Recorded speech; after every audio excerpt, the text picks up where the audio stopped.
கல்வனின் தீரா காதல் சங்கரேஸ்வரி அத்தியாயம் 9. சாலையில் ஓரமாக மகிழினி புக் செய்த கேப்பிற்காக காத்து கொண்டிருக்க அவளை நோக்கி ஒரு கார் வருவதை அவள் அறியவில்லை. ஆனால் அவளையே பார்த்த வண்ணம் இருந்த விஜய் நேத்திரன் கண்டுவிட காரினை விட்டு வேகமாய் இறங்கும் நொடியே அவளின் அருகில் வந்த கார் வந்துவிட்டது. சாலையை கடந்தால் மட்டுமே அவள் அருகே நெருங்க முடியும். ஹே அம்மோ! எதிர்ப்புறம் இருந்தவாறு கடக்க முயற்சி செய்து கொண்டிருந்தவளை கண்டு கத்த அதற்குள் அந்த காரும் அவளை நெருங்கிவிட இவனின் முன்பு அலாரம் அடித்துக் கொண்டு ஒரு வேன் கடந்து சென்றது. அதில் வேன் குறுக்கே சென்றதில் அவளின் உருவமும் மறைந்துவிட ஒரு நொடி அவளுக்கு எதுவும் ஆகிவிடுமோ என்ற பதப்பதைப்பு, இதய துடிப்பு வேகம் எடுத்து துடித்தது. அவனின் விழிகளுக்கு அவளை காண வேண்டுமென எதிர்பார்ப்பு. வேன் விலகிச் செல்ல காக்கி யூனிஃபார்ம் அணிந்த அவளின் அண்ணன் அவளுடைய கரம் பற்றி இழுத்தது தெரிந்தது. அவளுக்கு ஒன்றுமில்லை என தெரிந்ததும் நிற்காது சென்ற அந்த காரினை கண்டவனுக்கோ ஏதோ ஒரு உந்துதல் மனதில் தோன்ற சட்டென தன் காரினை திருப்பி வேகமெடுத்து பின்தொடர ஆரம்பித்தான். விஜய் நேத்ரனோ தான் ஒரு கார் ரேசர் என்பதையே இப்போது காட்டிக் கொண்டிருந்தான். அந்த கார் மட்டுமே அவனின் விழிகளுக்கு குறிக்கோளாக இருக்க பின் தொடர்ந்து அரை மணி நேரத்திற்கு மேல் செல்ல அது ஒரு அபார்ட்மெண்ட் ஒன்றின் உள்ளே சென்று நின்றது. பின் தொடர்ந்து வந்த விஜயும் சற்று தொலைவிலே நின்றுவிட காரிலிருந்து இறங்கிய ஒருவன் லாக் செய்துவிட்டு நடந்தான். பக்கத்தில் விளையாடி கொண்டிருந்த குழந்தைகளில் ஒரு பெண் குழந்தை வேகமாய் அவனை நோக்கி ஓடி வர கரங்களில் தூக்கி கொஞ்சிக் கொண்டே உள்ளே செல்வது தெரிந்தது. இத்தனைக்கும் விஜய் நேத்ரன் அவனை பின்னால் மட்டுமே கண்டானே தவிர நேராக முகத்தை காணவில்லை. யாராக இருக்கும்? பார்த்தா ஃபேமிலி மேன் மாதிரி இருக்கா. யதார்த்தமா கார்ல ரோட கிராஸ் பண்ண போறதா? நம்ம தான் தப்பா நினைச்சிட்டோமோ? சே, இவன் உண்மையிலே தப்பான நோக்கத்தோட இருந்தா இப்படி பதட்டம் இல்லாம இருக்க மாட்டானே. அடே, என்னடா பண்ணிக்கிட்டு இருக்க நீ? தன்னை தானே திட்டிக் கொண்டு காரினை எடுத்து சென்றான். அதே நேரம் இங்கே மகிழினி நின்று கொண்டிருக்கும் நொடி தன்னை நோக்கித்தான் வருகிறான் என்பதை அறியாது இருந்தவளோ அருகே நெருங்கும் நொடிதான் உணர்ந்து விட்டாள். யாரோ தன்னை அழைப்பது போல் இருக்க திரும்பி பார்க்கும் போது காரினை உணர்ந்தாள். அதற்கு வெகு அருகில் நெருங்கிவிட சட்டென யாரோ கரத்தினை வலுவாக பிடித்து பின்னே இழுத்தனர். விழிகளை ஒரு நொடி பயத்தில் மூடி திறந்தவளோ தன் அண்ணனை கண்டதும், அண்ணா எங்க? அறிவே இல்லையா உனக்கு? ரோட்ல நிக்கிற கார் வர்றது கூட தெரியாம அப்படி என்ன யோசனை? இப்ப மட்டும் நான் வராம இருந்திருந்தா என்ன இருக்கும்? பாசமலர் அண்ணனோ கோபத்தில் அனலாய் கத்த, சாரி அண்ணா, அத்தைய பத்தியே நினைச்சுக்கிட்டு இருந்தனா, அதான். சரி வா, அழைத்து கொண்டு அருகில் இருந்த காஃபி ஷாப்பிற்கு நுழைந்து இருவரும் அமர்ந்தனர். நீ எப்படி நான் திடீர்னு வந்த? பக்கத்துல ஒரு கேஸ் விஷயமா வந்தேன். அப்படியே உன்கிட்ட கொஞ்சம் பேச வேண்டியது இருந்தது. நானும் உன்கிட்ட பேசணும்னு நினைச்சிருந்தேன். நீ ஏன் வந்துட்ட? என்னடா சொல்லு. அது வந்தன்னா அத்தையோட போஸ்ட்மார்டம் ரிப்போர்ட் யார்கிட்ட இருக்கு? நான் அந்த நேரம் இல்ல நீ இருந்திருப்பேல, உனக்கு தெரிஞ்சிருக்கும்ல. எனக்கு போஸ்ட்மார்டம் பண்ண டாக்டர் அப்புறம் அத்தையோட ஃபேமிலி டாக்டர் டீடைல்ஸ் வேணும். ரிப்போர்ட் அன்னைக்கு ஹாஸ்பிட்டல் வச்சு விஜய் நேத்ரன் கிட்ட தான் கொடுத்தாங்க. அதை வச்சு நீ என்ன பண்ண போற? நான் தான் இந்த கேஸ பாத்துக்கிறேன்னு சொல்லியிருக்கேன். நீ ஏன் தேவையில்லாம இதை நினைச்சு உன்னை ஸ்பாயில் பண்ணிக்கிற?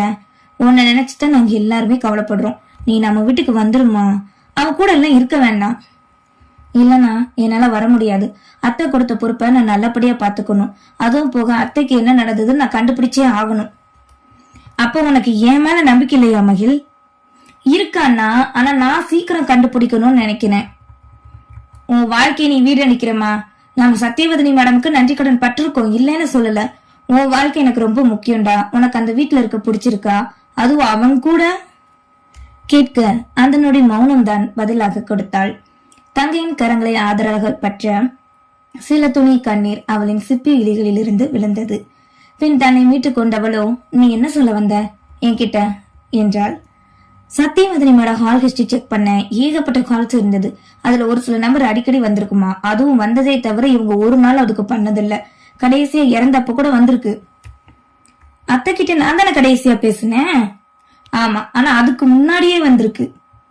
என்ன பேசினாங்க? கண்டுபிடிக்க முடியுமான்னா, அத்தையோட மொபைல் இப்ப காணும், யார்கிட்ட இருக்குன்னு தெரியல. அது மாதிரி ஹெல்த் ரிப்போர்ட்டையும் காணும். எனக்கு சந்தேகமா இருக்கு, இதுக்கு பின்னாடி ஏதோ இருக்கு. சரிம்மா, நான் பாத்துக்கிறேன். நீ கொஞ்சம் கவனமா இரு. ஏன்னா இப்போ நீ சத்தியவதனி மேடமோட இடத்துல இருக்கிற. உனக்கு ஆபத்து வர்றதுக்கான வாய்ப்பு இருக்கு. அவனை நம்ப முடியல என்னால. ஏதாவது பிரச்சனை சந்தேகம் இருந்தா எனக்கு கால் பண்ணு. தேவையில்லாம எதுலயும் போய் மாட்டிக்காத. எப்படி மொபைல் அண்ட் ரிப்போர்ட் மிஸ் ஆனதுன்னு நான் பாக்குறேன். சரிண்ணா, கேப் வெயிட் பண்ணுது, நானும் கிளம்புறேன். கவனமா போ. அந்த வீட்டுலதான் கார் இருக்குல்ல, உனக்கு டிரைவிங் தெரியும்ல, அப்புறம் என்ன? என்னன்னு தெரியல, இன்னும் என்னால முழுசா உரிமை எடுத்துக்க முடியல என கூறிவிட்டு எழுந்து செல்ல, அவளோடு வந்த வேந்தனும் தங்கை செல்லும் வரை காத்திருந்து பின் சென்றான். இரவு நேரம் வீட்டுக்கு நுழைந்த மகிழினியை வேலைக்காரர்கள் மட்டுமே வரவேற்றனரே தவிர விஜயநேத்திரன் இல்லை. அவன் இல்லாத நல்லது என நினைத்தாலும் என்று பேச நினைக்கிறோமோ அன்று அவன் இல்லாது போனதுதான் கட்டுப்போகியது. எதுக்கு நான் இப்படி பொறுப்பில்லாம இருக்கணும்? கொஞ்சமாவது அம்மா இறந்த நினைச்சு கவலைப்படுறானா? இந்த தொழில தான் பார்க்க தெரியாது, விருப்பம் இல்லாம இருக்கான். சரி, விருப்பப்பட்டதையாவது பார்க்கலாம், அப்படி இல்லைன்னா மறுபடியும் ஃபாரினாவது போய் தொலைய வேண்டியதானே நினைத்து புலம்பிக் கொண்டு அறைக்கு சென்றாள். அலைபேசியை எடுத்து இரவு உணவினை ஆர்டர் செய்து குளியல் அறைக்கு சென்றாள். மனமோ ஒவ்வொரு நொடியும் எதையாவது சிந்தித்துக் கொண்டே இருந்தது. உணவு வந்து விட்டதாக தகவல் வந்ததும் வெளியே வந்து வாசல் சென்று உணவினை வாங்கி திரும்பி வர, அப்போதுதான் அவன் ஹாலில் அமர்ந்த டிவி ரிமோட்டோடு சண்டையிடுவது புரிந்தது. அதுக்கு வாய் இருந்து அழுது 2 நிமிஷம் மனதிற்குள் நினைத்து நடக்க, அதான் வாய் இல்லையே. அவள் மனதில் நினைத்ததை வெளிப்படையாக பதில் கூறவே ஒரு நொடி அப்படியே நின்று விழிகள் 2ஐயும் பெரிதாக விரித்து முறைத்தவளோ பின் நகர்ந்தாள். ஏய் நில்லு! அதிகாரமாய் கூறியவனோ ரிமோட்டினை சோஃபாவில் வீசிவிட்டு அவளின் முன்னே வர, இவனுக்கு என்கிட்ட வம்பளுக்காம இருக்க முடியாது போல. ஆமா, இருக்க முடியல, அதுக்கு என்ன இப்போ? புருவம் உயர்த்தி கேட்கவே, மனசுக்குள்ள நினைக்கிறதெல்லாம் இவனுக்கு எப்படி? அதுதான் உன் கண்ணு வெளிச்சம் போட்டு காட்டிருதே. நான் ஒன்னும் கொடுமைக்காரெல்லாம் இல்லப்பா. இங்க வேலை பார்க்கற எல்லாருமே இங்கதான் சாப்பிடுறாங்க. அதே மாதிரிதான் நீயும். இப்படி வெளியில ஆர்டர் பண்ணி சாப்பிடணும்னு அவசியம் இல்ல. நாளையில இருந்து நீ இங்கேயே சாப்பிடலாம். இங்க இத நீங்க சொல்லிதான் நான் கேட்கணுமா? நான் ஒன்னும் வேலைக்காரி இல்ல, இந்த வீட்டு மருமக. எப்போ எதை எப்படி பண்ணணும்னு எங்களுக்கு தெரியும். நீங்க உங்க வேலையை மட்டும் பாருங்க. உங்க அக்கறைக்கு ரொம்ப நன்றி. இதழ்களை சொல்லித்து கூறியவளோ தாண்டி செல்ல மறுபடியும் அக்னியினுடன் பிறப்பாய் மாறினான். இருடி, உன்னை கவனிச்சுக்கிறேன். மனதில் கருவ அவளோ இதழில் புன்னகை போக்க சென்றாள். நீண்ட நாட்களுக்கு பின் ஏனென்று உணர முடியாது ஒரு நிம்மதி. அது இவனாலா? நிச்சயம் தெரியாது. மாடி ஏறி அறைக்கு வந்து படுக்கையில் விழுந்தவனின் மனமோ நெருப்பாய் கொதித்தது. கைபேசியில் வந்த அந்த குறுஞ்செய்தி மேலும் மேலும் இன்சிக்க, ஏனோ இதில் இவளுக்கு சம்மதம் இருப்பதாகவே உள்மனம் குரலிட்டது. இரவு நேரம் ஆதிகேசவன் காலில் அமர்ந்திருக்க இளைய மகன் தருண் தந்தையின் முன்னே வந்து நின்றான். என்னடா சொல்லு. அந்த பொண்ணு பத்தி விசாரிச்சிட்டேன்பா. எந்த பொண்ணுடா? அதான்ப்பா, சத்தியவதிக்கு பதிலா இப்ப நிர்வாகத்தை பாக்குற பொண்ணு. சரி சொல்லு. அவ அந்த வீட்டோட வேலைக்காரி பொண்ணுப்பா. இப்ப அவளோட அண்ணன் இன்று அவளின் அண்ணன் அன்னை குடும்பம் பற்றி வெளிப்புறமாக தெரிந்த விஷயத்தை மட்டும் கூறினான். சரிடா, எப்படி மருமகன்னு சொல்லி வந்தா? இவனும் வீட்டுக்கு கூட்டிட்டு போய் வச்சிருக்கான். ரெஜிஸ்டர் மேரேஜ் பண்ணிக்கிட்டு தான் சொல்றாங்க. உண்மையான தெரியல, அதை இன்னும் விசாரிக்கணும். இவன் காதலிச்சு கல்யாணம் பண்ண மாதிரியே தெரியல. இவன் வெளிநாட்டுல இருந்திருக்கான். அந்த குடும்பம் பல வருஷமா சத்தியவதனி வீட்டுக்கே வந்ததில்ல. ஏதோ உள்குத்து இருக்குப்பா. எப்படி சொல்ற? அந்த வீட்டுல நம்ம ஆள் ஒருத்தனை வேலைக்கு வச்சிருக்கேன். அந்த ஆள் மூலமா தான் இத்தனை நாள் சத்தியவதனியை பத்தி தகவலை சேகரிச்சு வச்சிருந்தேன். வீட்டுக்குள்ள எலியும் பூனையுமா சுத்துதுன்னு கேள்விப்பட்டேன். சரி சரி, சீக்கிரம் என்னன்னு முழுசா விசாரி. அப்பதான் அந்த பொண்ணை விரட்டிட்டு இவனை நம்ம கைக்குள்ள வச்சு இந்த ராஜ்யத்தை புடுங்க முடியும்டா. சரிப்பா, நான் பாத்துக்கிறேன் கூறியவனோ அடுத்த திட்டத்தை தீட்டி கொடுத்து எழுந்து செல்ல, சத்தியவதனி தான் நினைத்ததை விட மாறாக இருந்திருக்கிறார் என்பது புரிய ஆதிகேசவன் யோசனையாய் அமர்ந்திருந்தார். நாட்கள் செல்ல ஒரு நாள் இரவு நேர பணியில் வேந்தனும் சில கான்ஸ்டபிளும் இருந்தனர். மறுநாள் அந்த இடத்தில் கல்லூரி ஒன்று திறக்க எம்பி வருவதால் பாதுகாப்பு பணியை அப்போதே தொடங்கி இருந்தனர். இரவிலும் கூட செல்பவர்கள் வருபவர்கள் யாராக இருந்தாலும் கண்காணித்துக் கொண்டே இருக்க அந்த நொடி வேந்தனுக்கு அழைப்பு வந்தது. திரையில் வந்த நம்பரை கண்டதும் அதனை எடுத்தவனும், அடிக்கடி என் நம்பருக்கு கால் பண்ணதுன்னு சொல்லியிருக்கேன், அப்படியே இம்பார்ட்டன்டா மெசேஜ் பண்ண வேண்டியதானே? மற்றவர்களுக்கு கேட்காது மெல்ல எரிந்து விழ, அதில் என்ன செய்தி யார் கூறினாரோ? அப்படியா? உண்மையாவா? சரி, நான் இதோ இப்பவே வரேன். அப்புறம் இந்த விஷயம் என் தங்கச்சிக்கு ரொம்ப தீவிரமா இருக்கு. அந்த விஷயத்துல கவனமா தான் நம்ம இருக்கணும். வெளியில அந்த தகவல் மட்டும் போச்சு, அப்புறம் நமக்கு தான் கஷ்டம் என கூறி வைத்து விட்டான். சரி ஓகே, நீங்க எல்லாரும் இங்க பாத்துக்கோங்க, எனக்கு ஒரு முக்கியமான வேலை இருக்கு, முடிச்சிட்டு வந்துடுறேன் என அங்கிருந்த கான்ஸ்டபிளிடம் கூறிவிட்டு ஜீப்பினை எடுத்துக்கொண்டு கிளம்பினான் வேந்தன். அன்று வார இறுதி நாள். அலுவலகத்திற்கு வந்த Magizhini finance team accounts team கொடுத்த கோப்புகளை பார்த்த வண்ணம் இருந்தாள். நேரம் சென்றதே தெரியவில்லை. அந்த அளவுக்கு அதில் மூழ்கியே இருக்க, எப்படிதான் அத்தை இதெல்லாம் நீங்க இத்தனை நாள் ரன் பண்ணிக்கிட்டு இருந்தீங்களோ, இந்த 2 வாரத்திலே பைத்தியம் பிடிச்சிரும் போல இருக்கு. மனதிற்குள் அத்தையை நினைத்து கொண்டு வேலையை பார்த்தாள். அப்போது தான் இருக்கும் அறைக்குள் யாரோ வரும் சத்தம் கேட்க, நிமிர்ந்து காணவே முன்னே புதிதாக விஜய் வயதை உடைய ஓர் இளைஞன் வருவதை கண்டாள். ஹலோ, யார் நீங்க? என்னோட பர்மிஷன் இல்லாம எப்படி நீங்க உள்ளக்க வரலாம்? அப்படியா? அப்போ நீ மட்டும் எப்படி பர்மிஷன் இல்லாம இந்த கம்பெனிக்குள்ளே வரலாம்?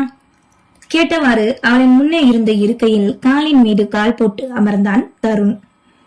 அவன் கேட்ட கேள்வியும் செயலும் எரிச்சல் கொள்ளத்தான் வைத்தது. தன்னை கேள்வி கேட்க இவன் யார் என்ற காரணம் கோபத்தின் கொதித்தவளோ, ஸ்டாப் இட், என்ன பேசுறீங்க நீங்க? முதல்ல வெளியில போங்க. ஏனோ அவனை கண்டதுமே சுத்தமாக பிடிக்கவில்லை. படித்தவன் போல் இருந்தாலும் அவனின் நடவடிக்கை, பேச்சு எதுவுமே சரியாக படவில்லை. என்னம்மா இப்படி புசுக்குன்னு போக சொல்ற? நான் யாருன்னு தெரியலையா? நீங்க யாரா வேணா இருந்துட்டு போங்க, எனக்கு என்ன? அதானே, உனக்கு என்ன? உனக்கு ஒண்ணும் இல்ல, அப்புறம் நீ எதுக்கு இங்க இருக்க? அத கேட்க நீங்க யாருங்க? இப்பதானே நீ யாரா வேணா இருந்துட்டு போன்னு சொன்ன. சிரிப்போடு புருவம் உயர்த்தி திமிராய் கூறவே காவலாளியை அழைத்தாள். அவனோ அமைதியாக இருக்க உள்ளே வந்த காவலனிடம், இவங்களை முதல்ல வெளியில கூட்டிட்டு போங்க, என்னோட அனுமதி இல்லாம யாரையும் உள்ள விடாதீங்க. கத்தவே அவரோ பயத்தோடு அமர்ந்திருந்த தருணை கண்டார். உங்க மேடம் சொன்னா செஞ்சிருவியா நீ? அதிர்வது போல் மிரட்டிக்கொண்டு காவலனிடம் தருண் கேட்க, மேடம், இவரு சத்தியவதினி மேடம அடிக்கடி பார்க்க வருவாங்க, அதான் உள்ளக்க விட்டேன். இங்க யோசனையாய் பார்வையோடு கண்டாள். போங்க, அதான் உங்க மேடம் யோசிக்காங்களா, இனி உங்களை கூப்பிட மாட்டாங்க என்றதும் காவலன் சென்றுவிட முறைத்த பார்வையோடு அமர்ந்திருந்தாள் Magizhini. Hi, I am Tarun, ஓ மாமியாரோட மகன் என கூறி தன் கரங்களை நீட்ட அதிர்ந்தே விட்டாள். மகனா? இது எப்படி சாத்தியமாகும்? விஜய் மட்டும்தானே அவருக்கு மகன். இது என்ன புது கதை? 1000 குழப்பங்களோடு காண, ஓ சாரி, வார்த்தை தவறிட்டுமா, உன் மாமனாரோட அண்ணன் மகன். அப்படின்னா உன் மாமியாருக்கும் மகன் தானே? நீ மருமக சொல்லிக்கிட்டு இருக்கும் போது நான் மகன்னு சொன்னா தப்பு இல்லையே. கேக்குறதுக்கு தான் அந்த சத்தியவதினி உயிரோட இல்லையே இப்போ. நக்கல் குரலில் கூறவே ஏக கடுப்பானாள். இப்ப எதுக்கு இந்த உறவு முறை என்கிட்ட சொல்லிக்கிட்டு இருக்கீங்க? என்ன நீ இப்படி கேட்டுக்கிட்டா எவ்வளவு முக்கியமான உறவு? இப்ப என்ன வேணுங்க உங்களுக்கு? Very simple. இங்க பார், நான் உனக்கு இப்போ ஒரு வார்னிங் கொடுத்துட்டு போகலான்னு தான் வந்தேன். இதை விட்டு ஒழுங்கா ஓடி போயிரு. உனக்கெல்லாம் சுத்தமா செட் ஆகாது. போக மாட்டேன்னு சொல்லி அடம் பிடிச்சேன்னு வையி, அப்புறம் உன் அத்தை இப்ப எங்க இருக்காங்களோ அங்க போக வேண்டியதா இருக்கும். என்ன பயமுறுத்தி பாக்குறீங்களா? இதுக்கெல்லாம் நான் பயப்படுறவ இல்ல. அதானே, நீ ஏசிபி வேந்தனோட தங்கச்சியாச்சே. சத்தியவதனி வீட்டு உப்ப தின்னு வளர்ந்தவங்கள பயம் எப்படி இருக்கும்? என்ன நான் சொல்றது சரிதானே? எங்க இவன் எதற்காக தன்னிடம் இப்படி வந்து பேசிக் கொண்டிருக்கிறான் என்று எண்ணத்தில் கண்டாள். இங்க பார், உன்னோட குடும்பம் அப்புறம் நீ யாருன்னு எனக்கு தெரியும். உன் அண்ணன் ஏசிபியா இருக்கலாம், ஆனா அந்த கமிஷனரே எங்க பக்கம். இந்த ராஜ்யம் எங்களுக்கு வந்து சேர வேண்டியது. எவ்வளவு சீக்கிரம் நீ விலகி போக முடியுமோ அந்த அளவுக்கு உனக்கு நல்லது. போயிட்டு வரேன் என கூறி விலகி சென்றவன் பின் திரும்பி, உன்னோட வீட்டு அட்ரஸ் முதற்கொண்டு எனக்கு எல்லாமே தெரியும் என மிரட்டல் தோணியில் கூறி சிரித்து விட்டு சென்றான். இருக்கையில் அமர்ந்திருந்தவளின் மனதிலோ குழப்பங்கள் சூழ்ந்திருந்தது. அத்தை எதுக்காக என்கிட்ட இதை பத்தி சொல்லல? அத்தைக்கு சொந்தக்காரங்க இருக்காங்களா? ஒருவேளை இப்ப வந்து இவன் என்ன மிரட்டின மாதிரிதான் அத்தை கிட்டையும் நடந்திருப்பானோ? இவனுக்கு பயந்துருவாங்களா என்ன? அதனாலதான் சொல்லாம இருந்தாங்களோ? குழம்பியவளோ தன் அண்ணனுக்கு அழைத்து இப்போதே நடந்ததை கூறினாள். நீ இத பத்தி எல்லாம் கவலைப்படாத என வேந்தன் கூற, நம்ம ஃபேமிலி பத்தின தகவல் எல்லாமே வச்சிருக்கானா, அம்மாவா அண்ணிய கொஞ்சம் ஜாக்கிரதையா இருக்க சொல்லுனா, இவன் பேசிட்டு போனதை பார்த்தா ஏதோ தீவிரமா இருப்பான்னு தான் தோணுது. இவனோட குடும்பம் அத்தைய பிளாக்மெயில் பண்ணிருப்பாங்க போல. கால் ஹிஸ்டரி பார்த்தேன்னு சொன்னல, அதுல இவங்க சம்பந்தப்பட்டதா தான் இருக்குமோ? வேற யாரும் சொந்தக்காரங்களா இருக்காங்களான்னா அத்தைக்கு? மனதில் எழும் கேள்விகள் அனைத்தையும் கூறி கேட்டால், தெரியலடா, நான் விசாரிக்கிறேன் என கூறி வேந்தன் வைத்துவிட, அன்னையிடம் இதனை பற்றி கேட்கலாம் என நினைத்து அன்று வீட்டுக்கு செல்ல முடிவெடுத்தாள். வார இறுதி நாள் தானே மாலை நேரம் போல் தன் வீட்டுக்கு மகிழினி வர அவளை இன்பமாய் வரவேற்றார் அன்னையும் அண்ணியும். அம்மா, ஏதோ உன்னை அங்கதான் இருக்கணும்னு சொன்னேன், சரி, அதுக்காக இங்க வரக்கூடாதுன்னு சொல்லலையே. 2 வாரம் ஆச்சுத்தா உன்னை பார்த்து. நல்லா இருக்கியா அம்மு? நல்லா இருக்கேம்மா, நீங்க எல்லாரும் எப்படி இருக்கீங்க? எங்க நீ குட்டி தேவதைய காணோம்? தூங்குறா மகிழு. ஓ சரி நீ என்க 3 பெண்களும் அமர்ந்து சிறிது நேரம் பேசிக் கொண்டிருந்தனர். அப்படியே தான் கேட்க வந்ததையும் கேட்டாள் மகிழினி. அம்மா, அத்தைக்கு சொந்தக்காரங்க யாரும் இருக்காங்களா? என்னடா திடீர்னு கேக்குறேன் என்றதும் அலுவலகத்தில் தருண் என்ற ஒருவன் வந்ததை சொந்தம் என்பதை பற்றியே கூறினாள். ஆமாடா, செல்வராகவன், அதான் உன் மாமனாரு, அவரும் ஆதிகேசவன் 2 பேருமே கூட பிறந்தவங்க தான். அந்த ஆதிகேசன் ஐயாவுக்கு 4 பிள்ளைங்க ஒன்னாதான் முன்னாடி இருந்தாங்க. அப்ப உன் மாமனார் இறந்ததும் பெரியவர் சொத்தை பிரிச்சு வைக்க அதுக்கப்புறம் எந்த சொந்தமும் பந்தமும் இல்லத்தா, எல்லாமே முடிஞ்சு போச்சு. உன் மாமனாரு சின்னவரு, அவரு பெரியவரு, ஆனா பரம்பரையா வாழ்ந்த வீட்டை சின்னவருக்கு கொடுத்துட்டு கூடவே இருந்துட்டாங்க. ஆதிகேசன் ஐயாவுக்கு இதை விட பெரிய வீட கட்டி கொடுத்திருக்க அப்பவே தனியா போயிட்டாரு. தொழிலும் தனித்தனியாத்தான் பாக்குறதா கேள்விப்பட்டேன். கொஞ்ச நாள் உறவுலதான் இருந்தாங்க. பெரியம்மா இறக்க ஐயாவும் அதுக்கப்புறம் படுத்த படுக்கையில விழ அவங்க வர்றதே இல்ல. இருக்கும்போது கூட வந்து பார்க்காதவங்க இறந்ததுக்கு அப்புறம் தான் வந்தாங்க என அவர்களை பற்றி தனக்கு தெரிஞ்சதை கூறினார் கோசலை. நீங்க எப்பல இருந்து அங்க வேலை பார்த்தீங்கம்மா? விஜய் பிறந்த போதுல இருந்தே நான் வேலை பார்க்க ஆரம்பிச்சிட்டேம்மா. அப்ப ஒன்னாதான் இருந்தாங்க, அதான் எனக்கு தெரிஞ்சத சொன்னேன். ஆதிகேசம் ஐயாவோட மகன் வந்து என்னம்மா சொன்னான் உன்கிட்ட? ஒண்ணும் இல்லம்மா, சும்மாதான் வந்து பார்த்துட்டு போனாங்க. அவங்கள பத்தி அத்தை என்கிட்ட சொல்லாத மாதிரி என்ன பத்தி அவங்க கிட்ட சொல்லல போல. எனக்கு தெரிஞ்சு பேசிக்கிட மாட்டாங்க.